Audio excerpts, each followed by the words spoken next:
Been a very eventful day around Kansas City as the core of our storm system is now starting to pull away from the metro, taking the rain with it. But off to our west, we're starting to see a wintry mix and snow develop.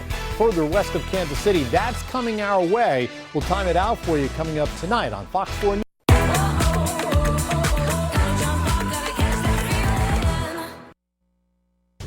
From the station that's working for you, this is Fox 4 News at 4 p.m.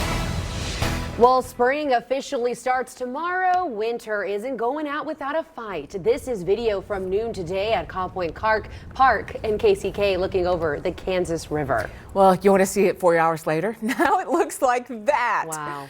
We are weather aware for the next big change, which is rolling in now. Welcome to Fox 4 News at 4. I'm Lauren Halifax. And I'm Crystal Martinez. Let's go ahead and get to Fox 4 meteorologist Joe Lauria, who's tracking this timeline. So, Joe, when can we expect more of this to hit and change? Yeah, so the biggest change here, I think, over the next several hours will be snow developing and moving towards the state line from the west. That's going to happen over the next about 2 to 3 hours or so. It shouldn't last for all that long. I think it'll be out of here between 9 and 10 o'clock or so for tonight. So I'm not expecting much in the way of accumulations. Right now, it's a damp late afternoon. The roads are damp. The temperatures are cold, and they're getting colder as the winds, which went through a little lull during the middle part of the afternoon, are now starting to increase again, and they'll start to get very gusty as we head towards this evening. And I'm still expecting 50 to 55 mile an hour wind gusts during the course of the evening here in Kansas City. Right now, we've got our storm system. You can see the core of the storm pushing out towards central Missouri,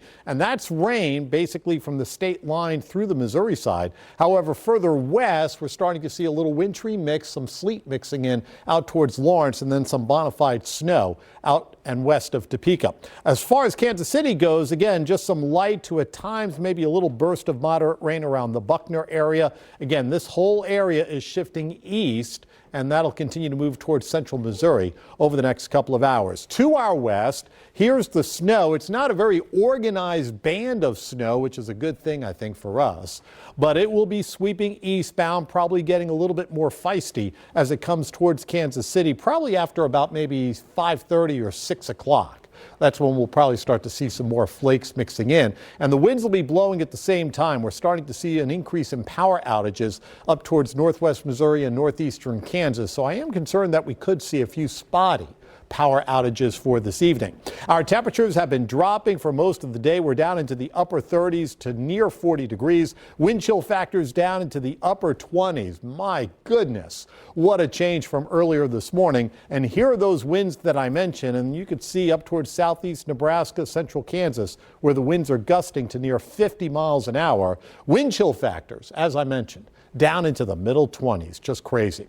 All right, so our planner for this evening: snow will be developing towards 6 o'clock, gusts 40 to 50 miles an hour possible. By 9 o'clock, the winds gusting to about 45 miles an hour. And by midnight, the snow will be done as temperatures drop down to near 33 degrees. I don't think the roads are going to have too much of an issue with this whole thing, aside from the wet conditions and maybe some refreezing for tomorrow morning. Let's check in with Jacob. He's out there right now driving around. Jacob, what's the latest on those roads?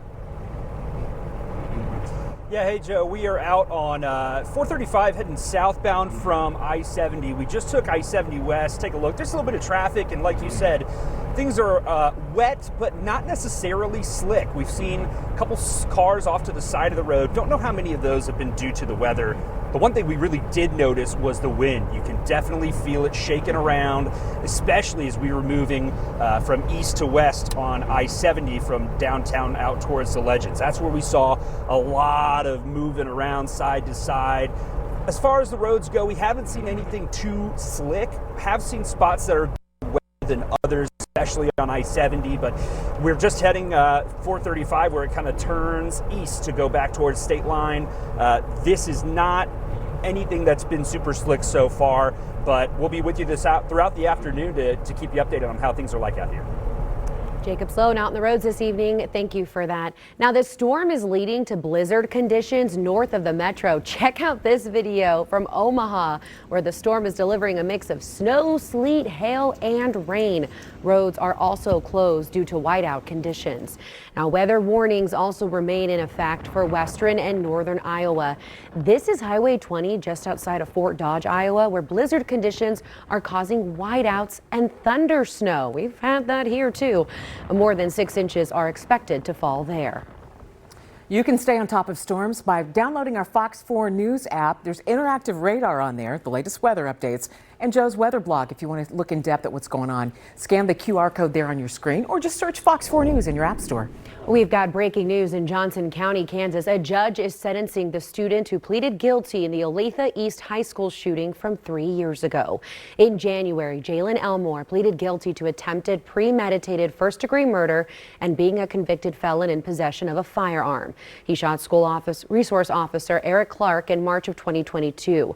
Former assistant principal Caleb Stoppel was also shot that day inside the school, likely hit by bullets fired by Clark.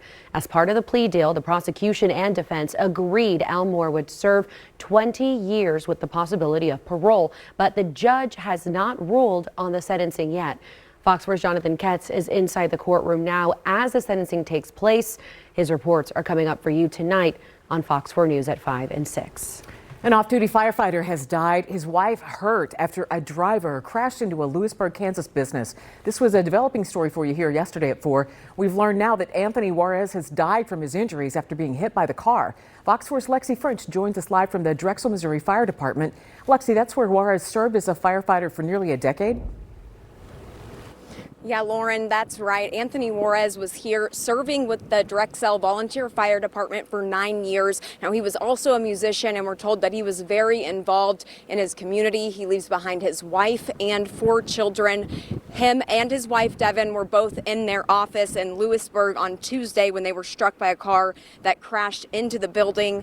Anthony was in critical condition and passed away while at the hospital. His wife, Devin, was treated and released. The marketing agency Anthony's band works with has started a t-shirt fundraiser to support the Juarez family as they navigate this loss. They're also planning a benefit concert. Noe Palma, a fellow musician and firefighter, says he quickly struck up friendship with Anthony after they met. As soon as he walks in the room, he makes you smile. And that's something you don't get to see a lot these days. He's just a very uplifting person. There was nothing ever negative about him. He's a big encourager. Just with his music and his stage presence alone, you can tell that he loved what he was doing. The Lewisburg Police Department is investigating this crash. So far, we haven't learned what caused the driver to crash into that building, though. Coming up tonight on Fox 4 News at 5, we'll hear more from the fire chief about Anthony's service and contributions to his community. Crystal? Lexi French live in Drexel tonight. Thank you for that. Now tomorrow, KC-Mo City Council will decide whether City Manager Brian Platt gets to keep his job. Multiple sources tell Fox 4 it's not looking favorable for Platt. 3rd District Councilwoman Melissa Robinson says she expects the city to terminate his contract. Another council source said, quote, "It's clear how the vote will go," echoing Robinson's statement. Platt was suspended earlier this month, one day after former communications director Chris Hernandez won his lawsuit against the city, accusing Platt of misconduct, including a claim he told Hernandez it's okay to lie to the media. A jury sided with Hernandez, awarding him nearly $1 million. Tomorrow's city council meeting begins at 2 p.m. Well, still ahead, if you're looking for a job as a substitute teacher, an event in the River Market can give you a head start. And what we know about a Blue Springs apartment fire that's now displaced more than a dozen people. You're watching Fox 4 News at 4. Join America's favorite game. You never know what's going to happen. Wheel of Fortune. Who knows what we will do next? Tonight at 6:30 on Fox 4.